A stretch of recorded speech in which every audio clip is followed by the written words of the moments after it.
Hello दोस्तों, राम राम सारान है। एक बार फिर से हम चुनावी मैदान में। तो दोस्तों, आज हम आपको ऐसे शख्स से मिलाने वाले हैं जो कि पिछली योजना में सीमा ब्लॉक के चेयरमैन पद पर रह चुके हैं।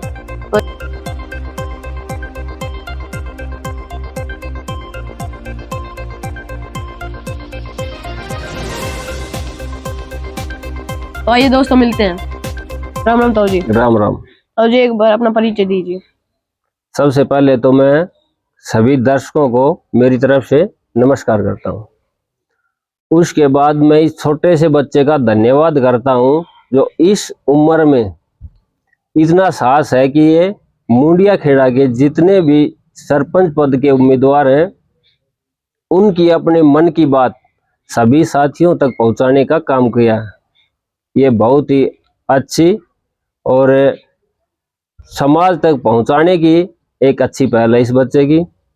इस बातचीत पर, इस इंटरव्यू पर मैं इस बच्चे का तहे दिल से धन्यवाद व शुक्रिया करता हूं। और इसी के साथ मैं अपना परिचय देते हुए आप सभी को बताता हूं कि मेरा नाम वीरपाल है और गांव मुंडिया खेड़ा है।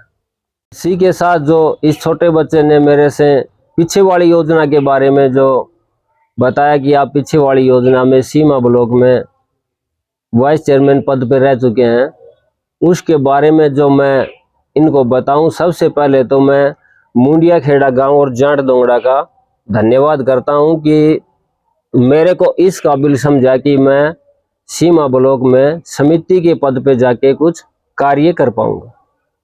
ये बड़े ही सौभाग्य की और अच्छी बात है बाबा बरखंडी की और बाबा भैया की जो कृपा से मैं यहाँ तक गया। इसका मुझे आज भी गर्व है, गांव पे भी और जाट दोंगड़ा गांव पे भी।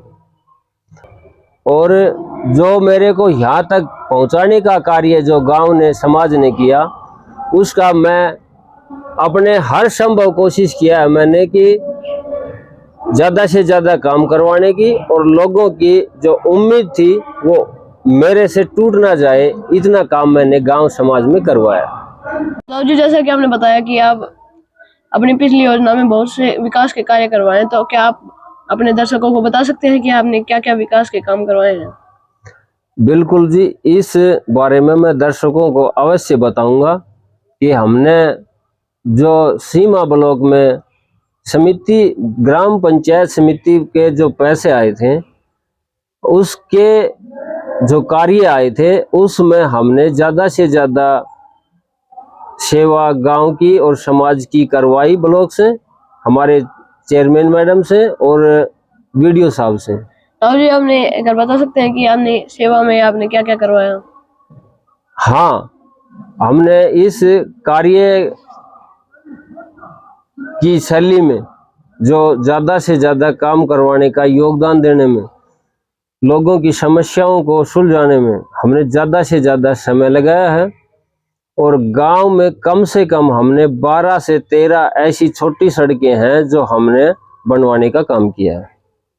इसके साथ साथ हमने जो हमारा नज़दीकी गांव, जो हमारी समिति में हमारे 7 गांव है, वार्ड नंबर 1 में दोंगड़ा जाट, जिसमें हमने बच्चों के लिए व्यायामशाला की व्यवस्था की, क्योंकि हमारे गांव में ऑलरेडी पहले से थी। तो जो समिति की व्यायामशाला के जो 4 प्रोजेक्ट आए थे, जिसमें से हमने 2 प्रोजेक्ट चेयरमैन मैडम ने और 2 प्रोजेक्ट हमने जाट दोंगड़ा में और दुलोट जाट में हमने इसका करवाने का काम किया है। और बच्चों को ज़्यादा से ज़्यादा उस व्यायामशाला में जो गेम होते हैं, कबड्डी कुश्ती होती है, वॉलीबॉल होती है, उसमें रेस के प्रोग्राम होते हैं, ज़्यादा से ज़्यादा बच्चों को उसकी तरफ आकर्षित करने की कोशिश की है। ताऊ जी, तो ये तो हो गई पूर्व की बातें। अब हम बताइए कि ऐसा कि आपने क्या सोचा कि आपने सरपंच पद के उम्मीदवार में आने की वो की? ऐसा है, समिति के पिछली बार जो हमने इलेक्शन फाइट किए थे, उसमें गांव ने हमारा काफ़ी सहयोग किया और हमने काम भी किए। उसके साथ साथ मैं आपको बीच में एक बात बताता हूं कि आज इलेक्शन को जो हमारे कुछ साथी जो पंचायत की इलेक्शन फाइट कर रहे हैं, उन्होंने इसको बिजनेस बना लिया है। पंचायत के इलेक्शन मान लो सरपंच के हैं, समिति के हैं या पार्षद के हैं, उनको बिजनेस के तौर पे लोग ज्यादा उत्साहित हो रहे हैं कि ये एक बिजनेस हो गया। आप मतलब बिजनेस के हिसाब से क्या कहना चाह रहे हैं? मैं कहना ये चाह रहा हूं कि आज ज्यादा से ज्यादा लोगों का इलेक्शन लड़ने का एक अलग पर्पज हो गया है कि ये कमाने का बिजनेस धंधा है या बिजनेस है। लेकिन मेरी अपनी राय है कि जो गांव समाज जिस उम्मीदवार को इस मुकाम तक पहुंचाता है कि ये उम्मीदवार हमारे लिए कुछ काम करेंगे और हमारे एरिया का डेवलपमेंट करेंगे और ज़्यादा से ज़्यादा बच्चों को शिक्षा के क्षेत्र में, पढ़ाई के क्षेत्र में या भाई रोजगार के क्षेत्र में हमारी हेल्प करेगा या हमारे लिए कुछ करे। जैसा कि आपने बताया कि आप सरपंच पद पे रहते हुए युवाओं को रोजगार की ओर लेके जाएंगे, तो आप अपने सरपंच पद पे रहते हुए क्या योगदान देंगे? ऐसा है, मैं रोजगार नहीं दिला सकता लेकिन बच्चों को रोजगार की तरफ आकर्षित कर सकता हूँ। एक बच्चे को फिजिकल के लिए, उसके साथ साथ जैसे गांव में या ज्यादातर बच्चे जाते हैं बाजार में कोचिंग सेंटर वगैरह में, हमारे गांव में कुछ ऐसे टीचर्स हैं जैसे सोनू सर हैं, पीके सर हैं, ये बच्चों को ज्यादा से ज्यादा या मोटिवेट कर सकते हैं, उनको पढ़ा सकते हैं। एक बच्चा अगर घर आके इधर उधर घूमता है उससे बेहतर होगा कि हम कहीं भी आपने क्या सोचा है कि ये आपने बताया सोनू सर और पीके सर, ये बच्चों को ये कोचिंग सेंटर अटेंड करते हैं, ट्यूशन करवाते हैं, ये हैं टैलेंट लड़के हैं गांव के और इनमें एक क्षमता है, योग्यता है कि बच्चों को पढ़ाई के क्षेत्र में ये ज्यादा से ज्यादा योगदान दे सकते हैं, अपना टाइम दे सकते हैं। बताओ जी, जैसा कि आपने ये दो बताए, ये तो जब पढ़ाते हैं, जब ये फीस चार्ज करते हैं, तो आप ग्राम पंचायत में कैसे? ऐसा है, ग्राम पंचायत में हम शुरू से देखते हैं तो बच्चे यहाँ से मार्केट में जाएंगे, सपोज करो आप महेंद्रगढ़ जाएंगे, नारोल जाएंगे, घर वालों से डेली कम से कम 50 रुपये किराया लगेगा। वहां जाने के बाद में जो टीचर्स, वहां की एकेडमी वाले जो मालिक हैं, उनसे 2.5 से 3-4 हजार रुपये लेते हैं, फीस लेते हैं। हाँ। तो क्यों ना हम ऐसा काम करें कि उनसे ज्यादा टाइम हमारे टीचर्स गांव में देंगे, उनको हम पंचायत की कहीं भी, जहाँ जैसे हमारी धर्मशाला है, मंदिर है, स्कूल है, उनमें उनको जगह देंगे, जगह का चार्ज नहीं लगेगा। दूसरी इसके साथ साथ बात यह है, गांव के टीचर्स हैं वो बच्चों का अपनापन करके अपना समझिए, लगता है कि ये हैंडल कर पाएंगे, कन्फर्म कर पाएंगे, ये मेरा अपना विश्वास, भरोसा और कॉन्फिडेंस है कि ये कन्फर्म कर पाएंगे और बच्चों को नौकरी के क्षेत्र में ज्यादा से ज्यादा आगे लेके जाएंगे, बच्चों को पढ़ाएंगे। इसके साथ साथ मैं आपको बताता हूँ एक बात, मेरा खुद का बच्चों को फिजिकल वगैरह में, मैंने इससे पहले CISF में 5 साल सर्विस की है, मैं बच्चों को फिजिकल कराने में ज्यादा से ज्यादा योगदान दे सकता हूं, अपना टाइम दे सकता हूं और टीचर्स जो इनका रिटर्न करा देंगे उसके बाद फिजिकल में कॉन्फिडेंस मेरा इतना है कि मैं बच्चों से फिजिकल कंफर्म करवा दूंगा। ये फिजिकल आपने मतलब क्या, किस प्रकार करवाएंगे फिजिकल ऐसे करवाएंगे, सुविधा हमारे पास है, हम हमारे ग्राम पंचायत की व्यायामशाला है, उसमें जो रनिंग का ट्रैक है और उसके साथ साथ गांव के हमारे एक सर्विसमैन फौजी हैं, एक से एक टैलेंट है, जो हमारे फौजी भाई इनको फिजिकल के लिए पूरा टाइम देंगे, इनसे फिजिकल करवाएंगे। नहीं क्यों होगा, ऐसा कोई काम है कि नहीं होगा। तो ये तो हो गई रोजगार की बातें। तो मान लो अगर आप उनको गांव वालों ने मुखिया के रूप में चुना, तो ऐसे आप क्या योजना लेकर जाएंगे कि गांव विकास की ओर बढ़े? ऐसा है, मेरा और जो भाई कैंडिडेट है मुंडिया खेड़ा में 9 कैंडिडेट है सरपंच पद के उम्मीदवार। मेरा ये तो कुछ नहीं है कि मैं औरों की तरह लंबा चौड़ा ब्यौरा दूंगा, मैं ये करवा दूंगा, वो करवा दूंगा, बिल्कुल ऐसा कुछ नहीं होगा।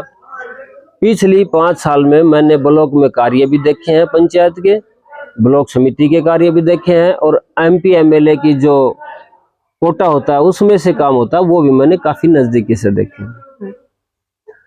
जैसे कि आप बता रहे हैं कि आप ऐसा क्या करेंगे कि गांव को और विकास की तरफ कैसे लेके जाएंगे या क्या क्या करवाएंगे, क्या स्कीम है, मैं आपको बताना चाहता हूं कि जो कार्य किए हैं पीछे वाली पंचायत ने, जैसे हमारी व्यायामशाला के कुछ काम रुके हुए, बच्चों के लिए वॉलीबॉल ग्राउंड है, उसमें सिस्टम ठीक नहीं है, जो थोड़ा सा हम और अच्छी तरह से बच्चों को उसमें खेलने का मौका देंगे।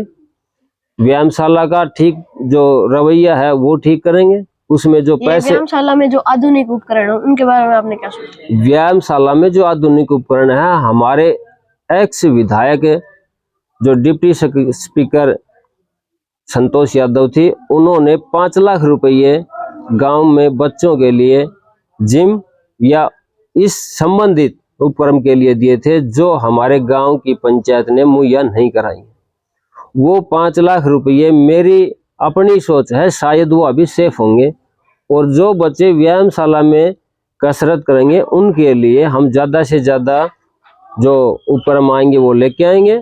और इसके अलावा भी अगर कुछ हमने कुछ पैसे अरेंज करने होंगे या कुछ उपक्रम अरेंज करने होंगे हम करेंगे। व्यायामशाला का अनुशासन बनाने के लिए आपने क्या सोचा? वो मैंने पहले आपको बता दिया है कि मुंडिया खेड़ा गांव में बहुत ऐसे एक सर्विसमैन हमारे भाई हैं जो बच्चों को प्रैक्टिस कराने में बहुत ज़्यादा दिलचस्पी और उनकी इच्छा है। जो एक सर्विसमैन हमारे गांव में आए हुए हैं, नौकरी खत्म होने के बाद में, रिटायर होने के बाद में जो आए हैं, उनकी अपनी इच्छा है कि हम बच्चों से ज़्यादा प्रैक्टिस कराएं और उनसे फिजिकल करवाएं। और हमारे गांव व्यायामशाला का कोई समय रहेगा, मतलब बंद खुलने का? व्यायामशाला का समय ये है कि दोनों टाइम सुबह शाम प्रैक्टिस होगी, उसके बाद में दोनों साइड गेट लगे हुए हैं। और ऐसा तो हमारे गांव में ना तो शरारती तत्व कोई ऐसा है कि वहाँ कुछ छेड़खानी करेगा। हमारे गांव का आज तक एक ऐसा सिस्टम है कि कोई इन चीज़ों में एक दूसरे से मतलब ऐसी क्रिटिसाइज की भावना या कुछ नुकसान करने की भावना नहीं है। तो जी ये तो हो गई युवाओं के फिजिकल की बात। तो आपने अब नए निर्माण कार्य के लिए क्या सोचा है?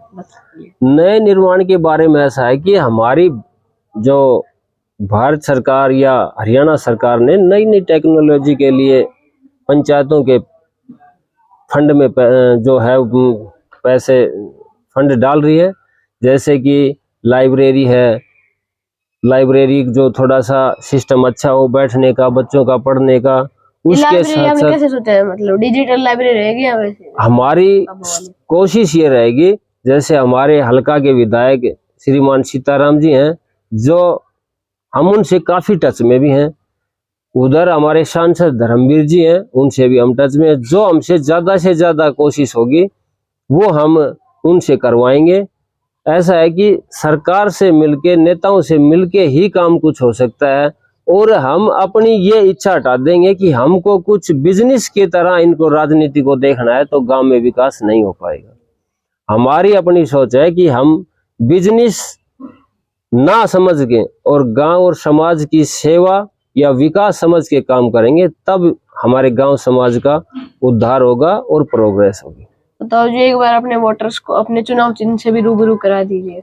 मैं मेरे सभी वोटर साथियों को, बुजुर्गों को, माताओं बहनों को मैं अपने जो चुनाव चिन्ह के बारे में बताता हूं कि मेरा चुनाव चिन्ह भी गरीब है। इससे पहले समिति का मेरा कुछ गरीब सा ही था, झोपड़ी था, और अब मेरा चुनाव चिन्ह है अनाज बरसाता हुआ किसान।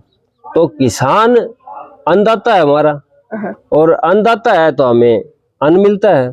तो हमारा निशान 7 नंबर पे है और किसान का है, जो अनाज बरसाता हुआ किसान। तो दोस्तों, अगर आप मिस्टर वीरपाल चेयरमैन को अपने गांव के मुखिया के रूप में देखना चाहते हैं तो आने वाली 2 तारीख को बैठ नंबर 7 अनाज बरसाते वाले किसान के आगे वाला बटन दबाकर भारी मतों से विजय बनाइए। धन्यवाद दोस्तों।